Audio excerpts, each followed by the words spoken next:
Ahojte. Myslím, že veľa žien vie, čo je to mať zápal močového mechúra a ktoré si tým prešli, iste viete, aké sú to neznesiteľné bolesti. A každý druhý človek rieši aj veľa tráviacich ťažkostí. Ja tu mám dnes kamarátku Mirku. Ahojte. Ktorá si týmto peklom alebo týmito ťažkosťami vo svojom živote prešla. Tak teraz, Mirka, povedz, ako si ty vyšla z tohto začarovaného kruhu? Presne si to nazvala, Datka, ďakujem.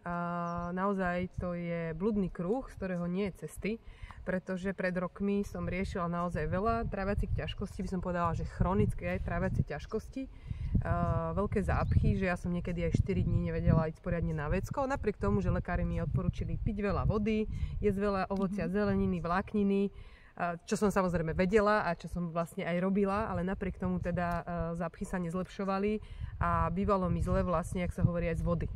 Hej, že hoci čo som zjedla, že či som jedla, či som nejedla, vždy mi bolo zle.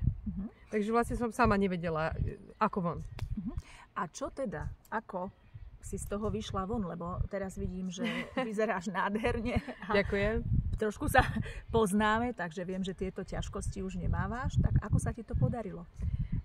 Podarilo sa mi to tak, že teda skúšala som všeličo a samozrejme západnú medicínu to bolo prvé, pretože k tým ťažkostiam s trávením sa pridružili aj iné ťažkosti, však asi vieme, že keď má problém človek s metabolizmom a s tým mikrobiomom, tak vlastne to ovplyvňuje úplne celý organizmus, aj myslenie, aj psychiku, aj pokožku, aj vlasy, aj všetko, hej? Keď proste nemáš živiny, tak z čoho to telo má čerpať. A ja som teda skúšala, brala som každý mesiac antibiotika.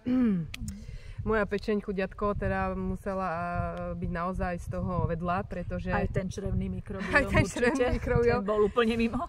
Pretože vlastne som mala časté zápaly mechúra a kto to zažil, tak vie, že to je proste, sa škrabeš po stenách a nevieš, čo robiť, pretože všetko ťa bolí, hej, celý človek a nechce sa ti ani žiť a do toho proste normálne fungovať v živote, takže bolo to naozaj náročné a ja som teda vsadila na zelené potraviny jačmeň a chlorela, za čo som teda dnes už naozaj obrovsky vďačná. Začala som to užívať a proste prvé výsledky prišli tak po 3 týždňoch už. Že naozaj po 3 týždňoch som už cítila takú úľavu, že není taká plynatosť, není som taká nafúčaná, že som začala chodiť každý deň na vecko, čo bolo pre mňa vtedy, že wow, lebo ten, kto to zažil, tak vie, čo to je, keď to nejde.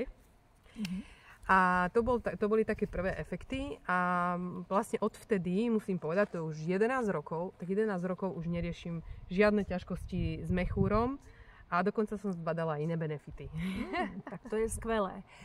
Tak ja sa teším, že ti takto zelenáčiky pomohli.